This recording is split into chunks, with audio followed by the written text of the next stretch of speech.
मुफ्ती साहब, मुझे आपसे ये पूछना है कि मंगनी हो जाने के बाद जो लड़का और लड़की आपस में रोजाना बातें करे, उल्लू के पट्टे हैं।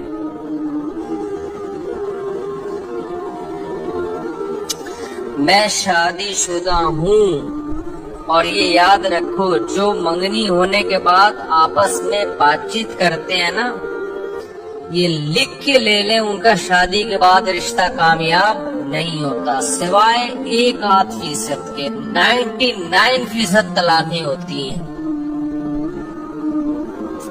जितना शादी से पहले लड़की से रिजर्व रहोगे ना, और लड़की आपसे रिजर्व रहेगी, उतना ही शादी के बाद कामयाबी का चांस बढ़ जाता है। और जितना शादी से पहले फ्री हो गए, उतना शादी के बाद तलाक का रेशो बढ़ जाए, तलाक का चांस बढ़ जाएगा। गोरों में तलाक का रेशो ज्यादा है या नहीं है? क्यों है? शादी से पहले बहुत ज्यादा फ्री होते हैं। हिंदू भी बहुत फ्री होते हैं, लेकिन थोड़ा कम होते हैं, लिहाजा उनमें तलाक का रेशो गोरों से कम है, हमसे ज्यादा है। हमारे यहाँ जहाँ बिल्कुल पाबंदी है फ्री होने पर, वहाँ तलाक का रेशो ना होने के बराबर, और जहाँ जितना फ्री है वहाँ तलाक का रेशो उतना से आता है।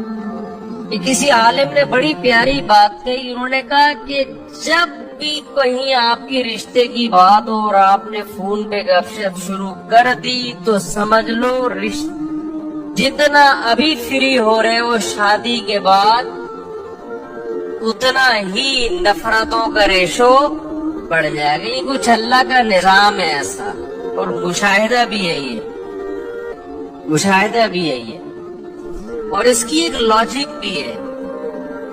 देखो, शादी से पहले मिलाप नहीं होता, और अगर होता भी है तो मुजरिमाना किस्म का मिलाप होता है, वो ज़िना होता है। वो उसमें वैसे ही मर्द का बीवी पे एतमाद उड़ जाता है कि आज बगैर निकाह के जो मुझसे मिल रही है, जब खुदा से नहीं डरती है, तो हो सकता है कल इसको वसीम पसंद आ जाए, कल इसको सतार पसंद आ जाए। वो उसके हर फोन पे शक करेगा, हर जगह उसको औरत भी शक करेगी, ये जानी है ये। तो क्या पता कि कल ये किसी और लड़की से भी ताल्लुक कायम कर सकता है, क्योंकि शरीयत रोक रही थी ना आपको। जब शरीयत को आपने धज्जियां उड़ा दी, तो फिर तो आपकी ख्वाहिशात है।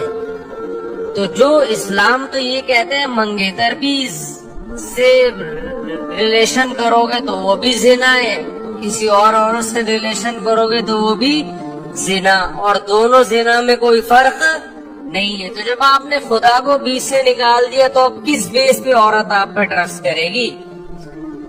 तो पहला अजाब इन दोनों कमबख्तों पे ये आता है कि निकाह के बाद शक करते रहते हैं। उस दिन अननोन नंबर से कॉल आई, मेरी बेगम पता नहीं कौन है, वो छुपा रही है, ये उसके नंबर, ये अपने नंबर छुपा रहा है। सारी जिंदगी इनकी छुपन छुपाई में गुजरती है, कोई ट्रस्ट नहीं होता। एक अजाब में दोनों ने अपने आप को डाल दिया। एक तो ये वजह होती है। दूसरी वजह ये होती है कि मोहब्बत जज्बाती बहुत होती है उस वक्त, उसमें मैच्योरिटी नहीं होती। मंगेतर के साथ जो मोहब्बत होती है, मैच्योर नहीं होती, जज्बाती होती है, पक्की। खाना जब हांडी पकती है ना, तो जब कच्ची होती है तो कैसे जोश मार रहा होता है ना, वो हांडी उबल रही होती है। जब पक जाती है तो उसमें क्या आ जाता है? ठहराव आ जाता है।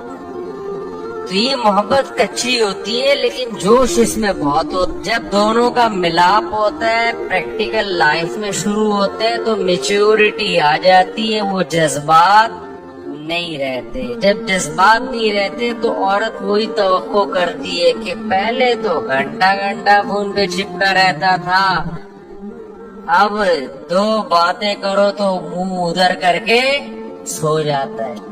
पहले तो कायदे आजम के मजार पे हम जाया करते थे मिलने के लिए, अब मैं मिलने के लिए इसके कमरे में बैठी हुई हूँ, यहाँ नहीं आ रहा, दोस्तों के साथ गटर के ढक्कन पे बैठा हुआ। اور جس گٹر میں ڈھکن نہیں ہے ڈھکن تلاش کر رہا ہے، کیونکہ کراچی میں بہت سے گٹروں میں ڈھکن نہیں ہے۔ تو یہ چیزیں کیا کرتی ہیں؟ بدگمان۔ اگر دونوں کا پہلے ملاپ نہ ہو، باتیں نہ ہو، تو پھر شادی کے بعد یہ بات چیت شروع ہوتی ہے۔ 6 مہینے تو بات چیت میں گزرے جاتے ہیں، محبت اتنی ہوتی ہے۔ اس کے بعد دونوں کے جذبات آہستہ آہستہ ان میں میچورٹی آنا شروع ہوتی ہے۔ عموماً اس دوران حمل بھی ٹھہر جاتا ہے۔ تو مرد پھر اس کو اس نیت سے نہیں دیکھتا صرف کہ میری بیوی ہے، بلکہ اس نیت سے بھی دیکھنا شروع کر دیتے میرے بچے کی کیا ہے، ماں ہے۔ اور آپس میں اعتماد بھی ہوتا ہے۔ عورت کو پتا ہوتا ہے اس نے مجھے فری نہیں کرایا تو کسی اور عورت کو کہاں سے فری کرائے گا، میں تو منگیتر تھی۔ ابے کیا ہو گیا؟